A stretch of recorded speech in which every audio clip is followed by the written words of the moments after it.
64 upgrade. So today I'm going to be installing RPM's long rod ends. Guys, this is one of those upgrades I've been wanting to do for a long time, and I finally remembered I bought them. So let's go ahead and open them up and check them out.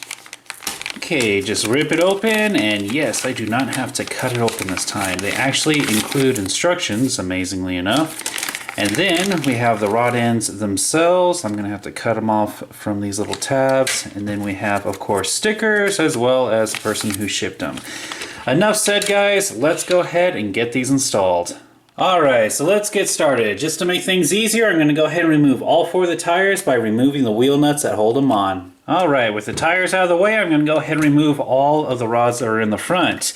Now, first of all, I'm going to have to undo these screw and nuts that hold on the turnbuckle as well as the camber link. Now, depending on your setup, you might only have to take out a screw and the nut. But once those are out of the way, you're going to go ahead and turn the RC over just like this. And I'm going to have to go ahead and remove this screw as well as this screw that's attached to the steering bell cranks. You can go ahead and swing the arm out, and it might give you just enough space to be able to reach that screw. Now, if you're just having too much trouble reaching the screw that attaches the turnbuckle to the steering bell cranks, you're going to have to go ahead and remove the upper chassis. It's held in with 4 screws. We have 2 in the front, and then these 2 in the rear. With those out of the way, all you have to do is lift the upper deck straight up and slide it backwards, and you'll have full access to those screws. Just remember, when you're reinstalling the upper deck, pull the servo wire off to the side and make sure that it's not pinched in between the upper and lower chassis. With that all taken care of, we're going to go ahead and move on to the back, and we're going to remove this screw that holds on the lower part of the rear camber link.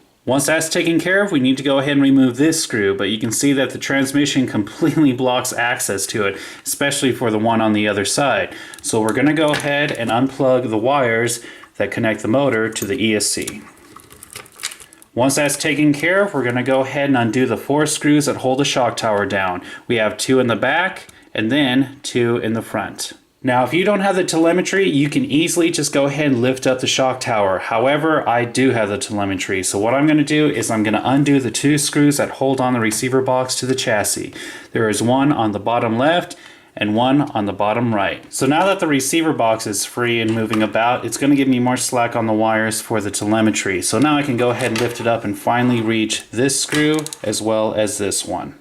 And now that we have all the camber links and turnbuckles, we can go ahead and start replacing the rod ends. Now, before I pop out the rod ends, I'm going to go ahead and get the measurement down because I don't want to readjust these as soon as I install the new rod ends. So what I'm going to do is I'm going to get each one of the hollow balls, make sure that each one is lying flat on a piece of paper. I'm going to go ahead and get a pencil, and I'm going to mark the middle of each one of the holes.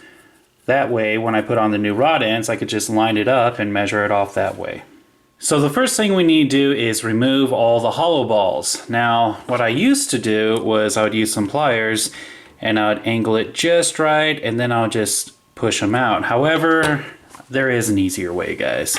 Just get a small socket from a socket wrench, put it right underneath the hollow ball, then use some plumber's pliers, and then what you're going to do is just squeeze the hollow ball right into the socket. Now, once you pop out all the hollow balls, just be aware that each one of them might be a different size. You don't want to mix them up. And as for taking off the rod ends, well, all you have to do is twist them off. And once you get one going, you're just going to realize that, well, after a while, it's going to be a little bit more difficult to get this one off. So what I like to do is I'll get a small screwdriver along with a pair of pliers. I'll pinch the middle of the turnbuckle and then just spin off the other rod end. Now, once you get it loose enough, you can easily just hand twist it off by holding the rod end in place with your wrench or pliers. Now, once you have this, all you have to do is screw on the new rod ends. Now, you might think that this is the easiest part, screwing them back in, but it's a little bit painstaking. First of all, there's no threading inside of these new rod ends, so it's going to be a little bit tough to get those on. Not to mention, you're going to have to tighten each one evenly. You don't want to tighten one all the way down and then tighten the other one until you get the right measurement.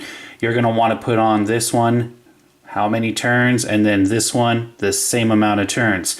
You want it exactly even on each side, which, I won't lie, is a bit of a pain. So with the rod ends being installed, it's time to go ahead and take care of the hollow balls. You're just going to lay the hollow ball on top, followed by the socket wrench on bottom. Hold it all together, get your pliers, and then snap it into place. Just like that. Now, I'm going to give you a fair warning. RPM plastic is sturdy and strong, but under freezing conditions, it's been known to crack. And since you are going to be flexing this outside ring to pop the hollow ball in there, just make sure you're doing this at room temperature. Now, before I go on, I should go ahead and mention a couple of things. Now, if you look on your adjustable links, you'll see that there is a mark on one side. It's trying to tell you that you should install these on the RC just like this. Now, the reason for that is that when you go to adjust one of these, you can turn the other one the same direction, you'll get the same result. It makes things a lot easier. The reason for that happening is because the threading on one side is opposite to the other. So this one can be righty-tighty, and then this one will be lefty-tighty.